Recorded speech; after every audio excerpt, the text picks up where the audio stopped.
চট্টগ্রাম ইপিজেডের দুটি কারখানায় লাগা আগুন এখনও নিয়ন্ত্রণে আসেনি। ফায়ার সার্ভিসের তথ্য মতে দুপুর 2:10 তারা আগুনের খবর পায়।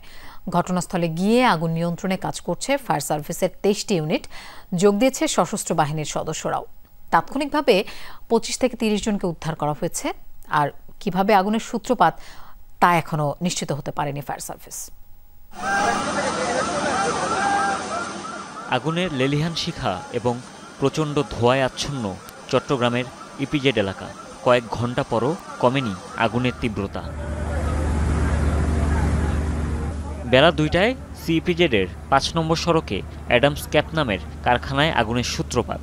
প্রথমে 7ম তলায় এবং পরে তা অন্যান্য সব তলায় ছড়িয়ে পড়ে। জিনহং মেডিকেল নামে আরেকটি কারখানাও পুড়ে ছাই হয়ে যায়। যখন 2টা বাজে এখানে আসি তখন দেখি 7ম তলায় আগুন জ্বলতেছে এক সাইড থেকে। তখন ফায়ার সার্ভিসের 2টা ইউনিট এখানে ছিল, অলরেডি জেনারেটর সহ লাগানো ছিল। এবার পানি একটা কিছু দিতেছে, আরেকটা মানে সেটিং করতেছে। অল্প একটু আগুন ধরেছে। শ্রমিকরা আমরা ওই পাশের কোম্পানি থেকে আমাদের সিকিউরিটি শ্রমিকরা বাঁশি বাজাচ্ছে, শ্রমিকরা বেজে পড়ছে তোমরা নাইমে যাও।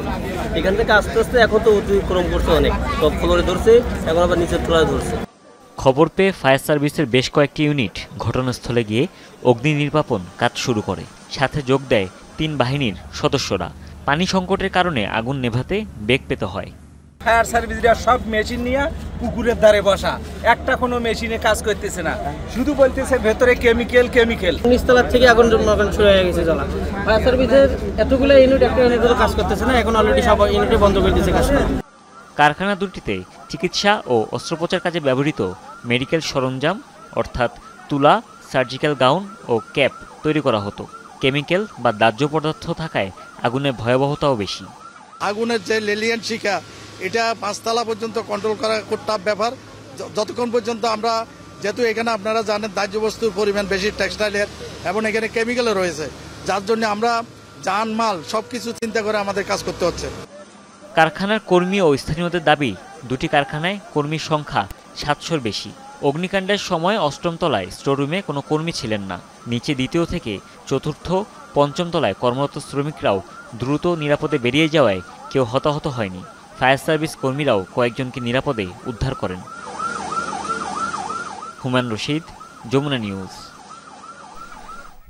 দর্শক, আমরা সরাসরি আগুনের খবর জানবো। আলামিন শিকদার আমাদের সাথে যোগ দিচ্ছেন। আলামিন, আগুন তো নিভছে না, এখন ফায়ার সার্ভিস কি কৌশল অবলম্বন করছে, কি পদক্ষেপ নিচ্ছে তারা, একটু বিস্তারিত জানতে চাই। লোপা, ফায়ার সার্ভিসের কর্মীরা এক কথায় প্রথম দিকে যখন আসে তারা নিরলসভাবে চেষ্টা করে আগুন নিয়ন্ত্রণে আনার, কোনোভাবেই সে আগুন নিয়ন্ত্রণে আনতে পারেনি। ফায়ার সার্ভিসের এই মুহূর্তের যে কার্যক্রম সেটা হচ্ছে যে ভবনটির আশপাশে যে কারখানাগুলো রয়েছে সেগুলো তো যেন কোনোভাবে আগুন ছড়িয়ে না পড়ে, সেই চেষ্টাটি তারা চালিয়ে যাচ্ছে। এবং একটি আশার সংবাদ জানিয়ে রাখি লোপা, আমরা দেখছি যে এই যে আগুন সেটি যখন তীব্রতা বেড়ে গেছে, ঠিক সেই সময় গুড়ি গুড়ি বৃষ্টি শুরু হয়েছে এবং সেই বৃষ্টির যদি মাত্রা বেড়ে যায়, সেই বৃষ্টির মাধ্যমে কিন্তু কিছুটা হলেও ফায়ার সার্ভিসের যে আগুন নিয়ন্ত্রণ, সে আগুন নিয়ন্ত্রণে কিছুটা হলেও সহায়তা হবে। এবং আমরা দেখছি যে ফায়ার সার্ভিসের অন্তত 17 থেকে 19টি ইউনিট, পাশাপাশি আমরা দেখেছি যে বাংলাদেশ নৌবাহিনীর ফায়ার যে ইউনিট রয়েছে সেগুলো এসেছে। পাশাপাশি এই যে একটি এলাকার ঘটনা ইপিজেডের মধ্যে, সেখানে অনেক উৎসুক জনতা ভিড় করেছেন।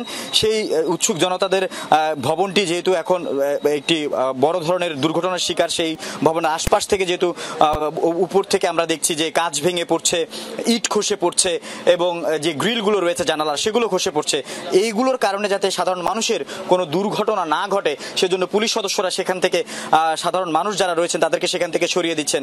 সেই একই কাজ করছেন বাংলাদেশ সেনাবাহিনী, বিজিবি, র্যাব ও আনসার সদস্যরা।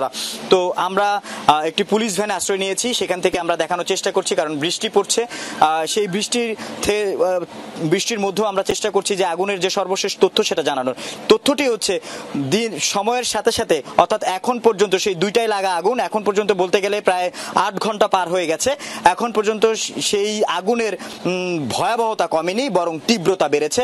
প্রথমে আমরা 7 তলায় আগুন লাগার ঘটনাটি জানতে পারি। সেই আগুন আমরা ধীরে ধীরে দেখি যে 8 তলায় ছড়িয়ে পড়ে এবং শেষ আমরা কিছুক্ষণ আগেও লাইভে সংযুক্ত হয়ে জানাচ্ছিলাম সেটি এরপরে নেমে 6ষ্ঠ তলা, এরপরে 5ম তলা এবং আমরা 4র্থ তলা, 3য় তলা, 2য় তলা এবং নিচতলা পর্যন্ত এই আগুন ছড়িয়ে পড়তে দেখেছি। এটি একটি শঙ্কার কারণ, আগুন কোনোভাবে নিয়ন্ত্রণে আনা যাচ্ছে না। লোপা।